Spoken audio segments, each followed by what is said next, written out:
so we can let it out and pretend like we're rolling away. And then basically push the clutch in, pull it into second, and let off the clutch. And then push the clutch in and put the gear shifter in third, then let off. And then same for fourth gear. So we're in third right now. We're going to push the clutch in and then pull it back into fourth and then let off the clutch after it's in fourth gear. So that's basically what we're going to do when the car is started and running.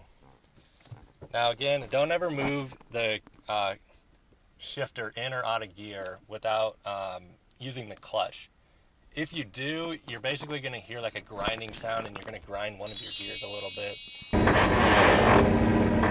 Now, basically, a manual car, a stick shift car, when it's off, you're going to want to have it in neutral almost always, except for maybe if you're on a hill, sometimes I'll leave it in gear. But basically, you leave it in neutral when it's off and you leave the e-brake on so the car doesn't roll away, because when it's in neutral, it'll basically just roll away if you're on a hill or something like that. So you want to have the e-brake on. So basically when we start the car, we're going to want to put our foot on the brake and push the clutch in completely. Then just turn the key like a normal car and it's going to start right up. At this point, as long as it's not in gear, you can let off the clutch. You have to have the clutch in for most cars in order to start it, probably just a safety mechanism.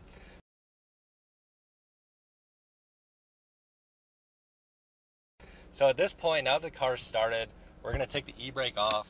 Definitely a step you don't want to forget because your car is going to have a really hard time going with the e-brake on. So after we have the car started and our seatbelt on, basically what we're going to want to do is put it into first gear, but not before we put our foot on the clutch. Okay, so with the car started, basically we're just sitting here in neutral. The e-brake is off and we're in neutral. So we're going to push the clutch in all the way with our left foot and then go over here on the gear shifter and basically move it into the one position and make sure it's firmly locked in there. It should be just fine. And then all we're going to do to start is basically, for this very first time, so you can get the feel of the clutch, basically just let off the clutch slowly. And at some point, you're going to feel the engine begin to engage the clutch and you're going to start rolling. And just continue to let it out slowly like I'm going to do here. Watch. I can feel it engaging. And now basically I'm just here rolling. Just cruising at about 5 miles an hour and you'll just roll.